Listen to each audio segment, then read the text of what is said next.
मैं मुख्तलिफ बातें करता हूँ, मुख्तलिफ वाक़यात को बताता हूँ और ये वाक़यात इर्द-गिर्द के माहौल से होते हैं, तो वो अभी मैं आपको शो भी करूँगा और कुछ देर बाद बयान भी करूँगा, तो सुनते रहिए। और मेरा प्रोग्राम मज़ीद मालूमात के लिए पेज को लाइक भी कीजिएगा, देखते रहिएगा और यूँ ही बातें चलती रहेंगी। तो मैं क्या बात कर रहा था, मैं ये बात कर रहा था कि आज से 20 साल पहले एक इंटरव्यू आया था, छपा था, मैंने इंटरव्यू हुआ था, वो मैं इंटरव्यू के बारे में बात करना चाहूँगा कि वो इंटरव्यू था जी एक ऐसे आदमी का जिसका ताल्लुक अमेरिका के शहर सियाटल से था। वो माइक्रोसॉफ्ट के एग्जीक्यूटिव मैनेजर था।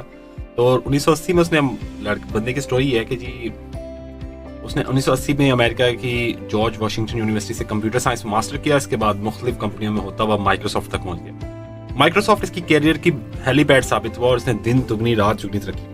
और 1995 में कंपनी का सबसे जो हाईएस्ट पेड है, सबसे ज्यादा तनख्वाह उसे मिलती थी।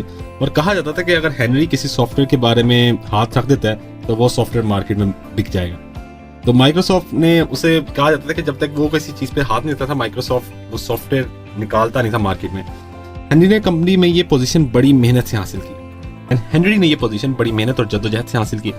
वो दफ्तर में 16 घंटे काम करता था और सुबह 8 बजे दफ्तर आता और रात 12 बजे घर जाता।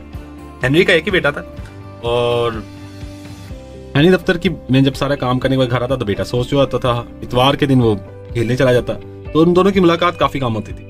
तो जब ये इंटरव्यू हुआ 1998 में, तो उस इंटरव्यू की खास बात थी कि उसमें उससे पूछा गया हेनरी से कि हेनरी तुम ये बताओ कि तुम सबसे ज्यादा मुआवजा लेते हो, तुम कितने, यानी क्या तुम्हारा क्या पर आवर है। तो आज से 1998 यानी कि आज है 2018 और 18 और 20 साल पहले सीरियसली $500 फी घंटा वो लेता था पैसे। तो जी ये बात उसके बेटे ने भी सुनी, उसकी बीवी ने भी इंटरव्यू देखा। जब वो हेनरी घर आया तो उसके बेटे ने उससे कहा कि मेरे पास मनी बॉक्स है, मुझे उसमें पैसे डालने हैं, तो मुझे कुछ पैसे चाहिए। तो कहता कितने पैसे चाहिए। उसने कहा मुझे $50 दे दो। बेटे ने मनी बॉक्स में से जो पैसे थे वो लिए, बाप के $50 लेकर उसे वापस करके कहा कि क्या आप मुझे 1 घंटा दे सकते हो। हेनरी बेटे को हैरत से देखने लगा। बेटे ने बाप की आंखों में आंखें डालकर मुस्कुरा कर बोला ये $500 है और मैं सियाटल के सबसे अमीर वर्कर से 1 घंटा खरीदना चाहता हूं। हेनरी खामोशी से बेटे की तरफ देखता रहा। बेटा बोला, हेनरी की आंखों में आंसू आ गया और उसने बेटे को गले लगाया और फूट फूट कर रो पड़ा। हेनरी ने 1999 में एक आर्टिकल लिखा, फैमिली लाइफ। ये मजमून बहुत ज़बरदस्त है। इस मजमून में वो लिखता है कि दुनिया में सबसे कीमती चीज़ होती है ख़ानदान।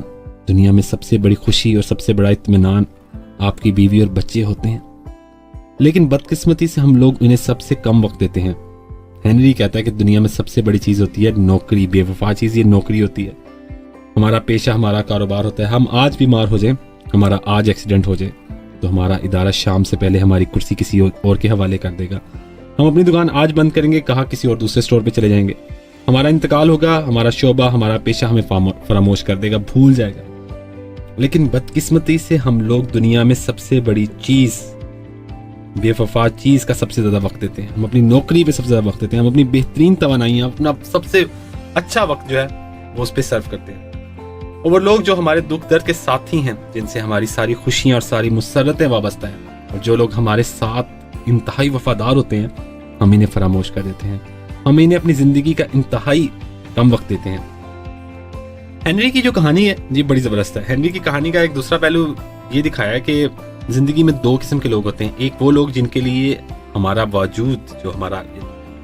वजूद मामूल की चीज होता है, जो हमें मशीन की तरह समझते हैं, जिनकी नजर में हम महज एक कारकुन है, जो हमें महज कुर्सी, टेबल, लैंप और टिश्यू पेपर की तरह समझते हैं, जो हमारे बॉस होते हैं, इस्तेमाल करो और भूल जाओ। जबकि दूसरी किस्म के लोग हमें वजूद, अपनी धड़कनों, अपनी सांसों का हिस्सा समझते हैं। वो हमारे तकलीफों बर्दाश्त करते हैं, हमारे जुल्म सहते हैं, हमारी रातों को जाकर इंतजार करते हैं, हमारे वादों को आसमानी तहरीर समझते हैं, जिनकी नजर से हमारा एक लफ्ज मुकद्दस और पाक होता है, जो हमारे असल साथी होते हैं। मैंने सोचा बदकिस्मती से हम लोग पहली किस्म के लोगों को जिंदगी का सबसे कीमती हिस्सा दे देते हैं। हम लोग जिंदगी भर दूसरे किस्म के लोगों को फरामोश करके पहली किस्म के लोगों के पीछे भागते रहते हैं। हम बेवफा लोगों से वफादारी निभाते रहते हैं। हम वफादारों से बेवफाई करते हैं।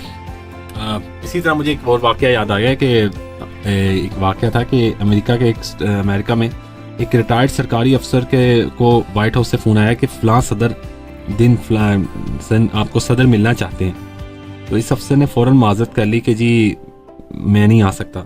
उसने जवाब दिया कि क्यों नहीं आ सकता? उसने कहा मैं अपनी पोती से के साथ उस दिन चिड़ियाघर जा रहा हूँ। ये जवाब सुन के जो अगला बंदा था उसे गुस्सा आ गया। उसने कहा तू चिड़ियाघर को सदर पे फोकियत दे रहा है, तू सदर से नहीं मिलना चाहेगा? उस बंदे ने कहा नहीं, मैं अपनी पोती की खुशी को सदर पर फोकियत दे रहा हूँ। फ़ोन कर ले, मैंने पूछा समझ नहीं आई इस बात की। तो उसने कहा कि मुझे यकीन है कि मैं जो ही व्हाइट हाउस से बाहर निकलूंगा मेरा तो सदर मेरा नाम मेरी शक्ल भी भूल जाएगा, जबकि मेरी पोती इस सैर को पूरी जिंदगी याद रखेगी। मैं घाटे का सौदा क्यों करूं? मैं ये वक्त अपनी पोती को क्यों ना दूं जो इस वक्त मेरी शक्ल और मेरे नाम को पूरी जिंदगी याद रखेगी, जो मुझसे मोहब्बत करती है, जो इस दिन के लिए घड़ियां गिन रही है। मैं वाकया सुना है तो एक अजीब सा सोचने लगा कि हम कौन से लोग हैं। हम 99% लोग जिंदगी भर घाटे का सौदा करते हैं। हम लोग हमेशा उन लोगों को अपनी जिंदगी के कीमती लम्हात दे देते हैं जिनकी नज़र में हमारी कोई औकात कोई अहमियत नहीं होती। इनके लिए हम हों या ना हों कोई फर्क नहीं पड़ता। जो हमारी गैर मौजूदगी में हमारे जैसे किसी दूसरे शख्स से काम चला लेते हैं। मुझे अक्सर हम जो में बात करते हैं कि we are just a numbers,